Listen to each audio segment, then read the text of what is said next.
So you know that Kamala Harris is AKA. Hmm. And I'm just saying, do you think that her position and her influence had anything to do with that? It should have. It, so I like the should have, right? Like, cause she should be doing no, cause she should be doing something to empower and to help, right? So much bad she's done. Welcome to the We Got Problems podcast with co-hosts Curtis G. Martin, Rhonda L. Brown, and Khalif Johnson Sr., the one and only podcast where solutions get discussed to our community's everyday troubles. Each week, you will hear mind-blowing conversations and actionable tips and strategies that you can implement in your daily life to become more effective.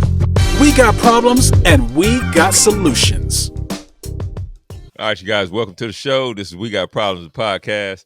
I'm Curtis G. Martin. I'm here with my co-host Rhonda L. Brown, Hey, everybody. Khalif Johnson Sr., Hey, how y'all doing? Lashika Phillips, Hey, everybody. and today we're talking about the AKAs. They created a credit union. And why don't you guys talk a little bit about how they launched this credit union and how it represents financial empowerment in the Black community? Man, well, I mean, I think that it's very, very inspirational. I think that if and I don't know, for whatever reason now I'm thinking about young black people like teenagers or those on their way to college. Like this can be something that really inspires them to do the same, to build the same. And for Black folks who are in the financial industry or folks who are part of these various coalitions, I think that it can give them hope. It sends a message like, you can do this, we can do this, we just did that. So I think it really can send a message. Maybe other organizations will follow suit. I have no idea, but I love the trend. I Yeah, hope so, and I hope they made it. I hope they have a blueprint Mm, that they made that others can follow. Because I mean, this isn't the first time we've had a right, black-owned bank. right. It's just been a long time. Well, yeah, and this is the first time where it's a black sorority, Right, right. woman owned. Mm-hmm. So yeah, that's the historical piece of it. That's major. yeah. When you have a 125-year-old organization that's actually doing something in the community for financial literacy, and to actually come together and do it, and not just do it for themselves, and actually go out and give it to the community and let it be accessible to the community, that's a beautiful thing. And Yeah. they've been around well over 100 years. So when they're doing something for the people, their organization has been through the the test of time. Let's say that. Mhm. Mhm. I like it because you know when you have a Black owned institution, they more likely to lend to Black people in the Black community, right? So Exactly. it opens some doors for us to get access to capital. So I'm feeling it. Mhm. Mm-hmm. Mhm. The one thing because I think they're for members only. Like, Yeah, that's the name of it. Uh-huh. yeah.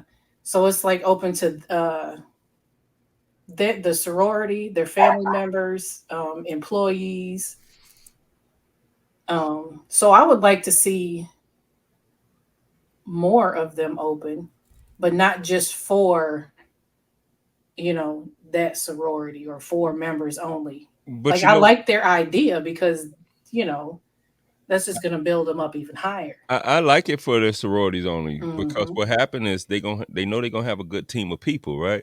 And then the Right. other people are married to them, right? They're family members to them, and then Hmm. next thing you know, is friends to them. So you keep a good tight knit amount of people. Because I'm not vouching for you to get in a place like Credit. this if you're not a good person, right? Hmm. You scamming now you tied to me. No, I'm not vouching for you, right? Like so. Right. I like the fact that it's for their people. Just I hope that the way the world is now, to where they don't get sued for discrimination, right? Like that's the next big wave, right? Just with it's a lot of places that only like even when you talk Navy Federal I or was just gonna some of these say other that. banks, right? Like at some point, it's going there, right? So I just hope Hmm. they don't get caught in that, seeming that they're fresh. Right. Right. Yeah. When I said that, I want to see more them open it, not them specifically, but more black owned banks for us to I hear you. patronize Yes, instead ma'am. of us going to, some of the big name. Wells Fargo. Let us go to Wells Fargo. All right, explain how black-owned banks and credit unions play a major part in addressing economical inequalities and racial wealth gaps. Ooh, we got Mm. silence, awkward silence. Because we don't we don't have a lot of them yet. We can't go into a regular bank and actually put that we're black on the application and get the same amount of money for a mortgage or a home or a car or whatever than anybody else could.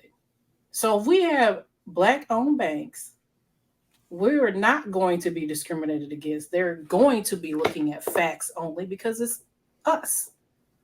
Yeah, I think it's really good for the community. You used Wells Fargo as an example, Tom. I swear, just keep going with that one. But even looking at banks like a Wells Fargo and the various initiatives that they do within the community, they will have scholarship opportunities, grants, and I think that the more financial institutions that we have that represent us, we have more opportunities for the community to get that financial literacy information or to get that economic empowerment. So I think it plays a major role in a lot of different capacities. Even talking about jobs. I mean, I know we're talking about Black folks getting money and funding, but just the job opportunities that having these Black financial institutions in the community. I think that that's also powerful and impactful. Okay, like credit unions and banks play a huge part in our communities. So if we want to get a business loan to open up a business in our community, we have to go to banks. We have to go to these credit unions. And if these people are specifically discriminating against people that look like us and giving people who don't look like us in our community the same loans that we're going to get and denying us loans, then I think it's a huge part in having someone in the bank or a bank institution that represents us to be accountable for that and be in the forefront of making sure that we are afforded the loans. Not saying that we're gonna go give somebody that has bad credit and they known to be around scammers all the same loans, that we'll give a good honest business person who on paper is qualified. Don't give somebody that's not qualified for a loan alone. I'm not saying that. I'm saying people that are qualified, but you're simply discriminating against them because of how they look. That's a huge role. It's an important part of actually being financially free and being able to do business and commerce in our communities. Yeah, I think they should. I think they should. I think Lashika touched on it, promoting financial literacy, right? Like build a good customer base by helping them understand how credit, how money works, right? And then turn around while those people supporting your company and your business, now you turn around and invest in that community back, right? It's a two-way street. And then now we're being provided access to services that we normally wouldn't have, right? Like teaching us about how to get a first-time home buyer's loan, right? Like how to get past capital gain taxes if there is such a way, right? Like there are ways that the rich do it, right? But this stuff should be taught.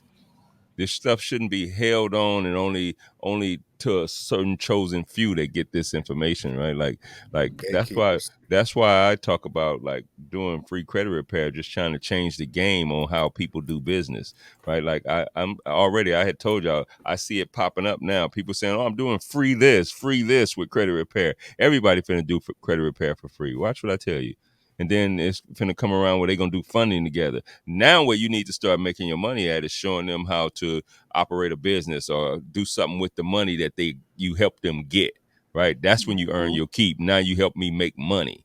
Right, and that's what these banks should do, especially AKA building a bank. And then people growing up wanting to be a part of the AKAs. Right, no, I'm joining AKA. I remember they got my mom's her first house. That's part of the family now. That's Yeah, tradition. yeah, I that's that like that. legacy that's embedded there. No, that's a really good point. I don't know. I want to go back to Rhonda's thought about if they had a blueprint, and I haven't seen any mention in any of the articles that I've read about whether or not they have a blueprint. But I just imagine. Well, let me put a pin in that right really quick because the thought crossed my mind earlier. So you know that Kamala Harris is AKA. Hmm. And I'm just saying, do you think that her position and her influence had anything to do with that? It should have. It, so I like the should have, right? Like, cause she should be doing no, cause she should be doing something to empower and to help, right? So much bad she's done, right? Like, let's get that out of the way. But, In but California, it's loud and clear here in no, California but what her politics have been. I don't want to just bash her, right? But Right. I don't want it to be like knowing her history for the people in our community. I don't want it to be something that is gonna undercut us somewhere because she's tied to it. You know what I Mm-hmm. mean? I hope that makes sense. That Like I'm does. all for it and I want to support her, right? Like so cause I ain't into the whole every time we look up we bashing each other for every single thing, right? Now if she did something good, okay, cool. But I'm hoping it was on their own merit. I guess that's what I want to say. Yeah, yeah. Without I have no bashing her. yeah, I have no idea. It just crossed my mind. Was thinking about this earlier, but if they don't have a blueprint, I still do think that it's a really great model. I mean, I really do. Um, so yeah, I don't know if I can find out, do a little bit digging to see if they have a blueprint. But even if they did, like, would they openly share that? You know, would you openly share your blueprint? Why wouldn't you? You know some I think with banks and any organization, like only thing they can hold is just the Kentucky Fried Recipe, right? To the chicken. They can't Hmm. Okay. hold the blueprint, right? Because they have to follow all these SEC laws, I think, Uh right? huh. They Mm-hmm. have to follow all this stuff, right? And they have to report certain stuff. So that's going to be out there. I think it's a model. And then, you know, when you have a model that fix a problem, then you can't, the model only grows, Mm-hmm. right? Like we talk about businesses now, like figure out how to have the solution to a problem, and then your model is going to be great Mm-hmm. because you already have a solution. Then you keep having solutions. I think that's a good start. But you know, we watch them, and I think we learn because there's still some successful banks out now. Oh Hmm. yeah. Right, like it's still some successful black banks. I think we just happy to hear about the AKA starting one. We figure like automatically this one's finna be a big, huge one, right? Where there's a credit union involved, because credit unions are more stable than these regular banks, right? Credit unions are backed by some. Like I don't know if you guys know what's the one we dealt with, First United, One United. Oh, One United. Uh-huh. So their bank is actually backed by property. They have a lot of property backing their money. So from what I saw from Wells Fargo, did I say Wells Fargo again? But anyway, so what I saw from some of these other banks is that uh, they should just open, right? Like ain't nothing backing it, Mm, right? Ain't no gold backing it, ain't nothing backing it. You just like, okay, we're gonna bail them out, Mm-hmm. right? So anyway, I would like to see something backing them. Like, what are they gonna do to sustain their money?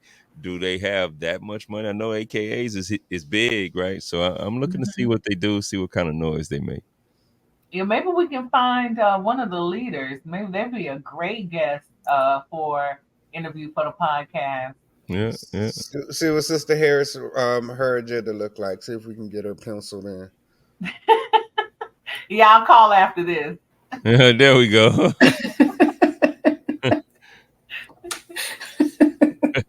I'm gonna come on. I'm gonna be like my boy if she here.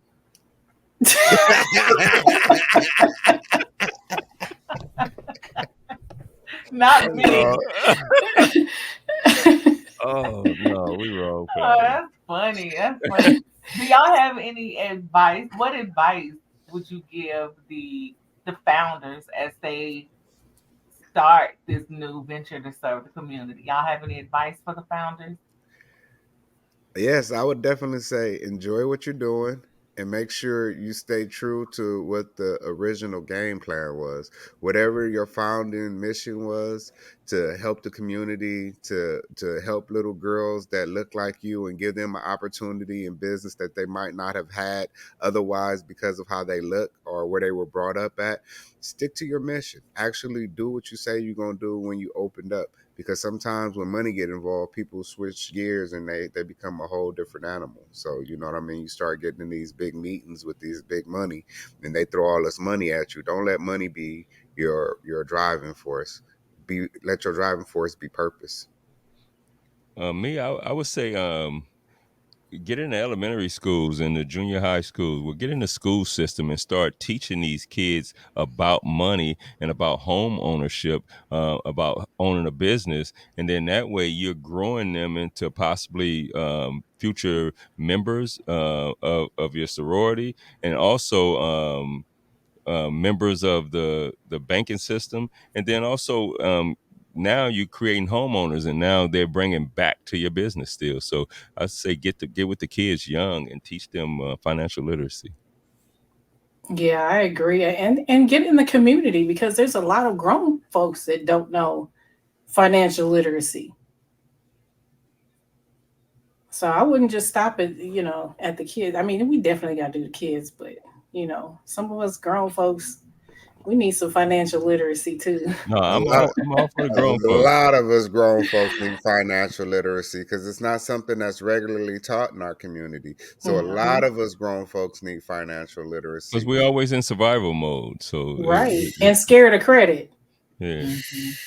That part. And you know what? When you start, like Kurt said, teach them young, start them young, and actually bring them up into this financial literacy, watch the change and the impact you can actually have when you start teaching kids about banking at an early age and the value of gold. And then you start getting them into credit and things like that. Watch the type of young people we are raising once they already have a business sense and a sense of credit, how to utilize it, how to stop using your debit card, just the things, the small things that we've learned in the time that we've been active into learning what our purpose is. Start teaching that young. I think that'd be a great thing for them to do. All right, you guys, look like we finna wrap this one up. What do you guys want to leave the people with? Go ahead, Rhonda. Oh, you know what? Don't wait for somebody else to teach you financial literacy. Go learn something. Go do some research. All right, there we go. How about you, Khalif? Start young, but start somewhere and be open to learning new methods and new ways to do things. Stop being so closed-minded. Stop thinking that two credit card method is going to be the credit card method for 2023. So like, be willing to grow. How about you, Lashika? Don't be afraid to start a really big venture, even if there aren't many models or blueprints out there. It may take a long time, but keep your why in your heart, your whatever that motivation is, and just keep going. Yep, I like that, you guys. I'm gonna go ahead and close it out with we got problems, but we also have solutions, and we out. All right. Peace.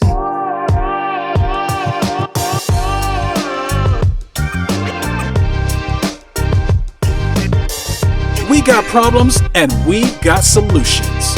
Thank you for listening. To stay connected with us, like, share, and subscribe to the We Got Problems podcast. You can find us on social media platforms at Curtis Martin 247, at Rhonda Wrights Official, and at the_trash_vegan_.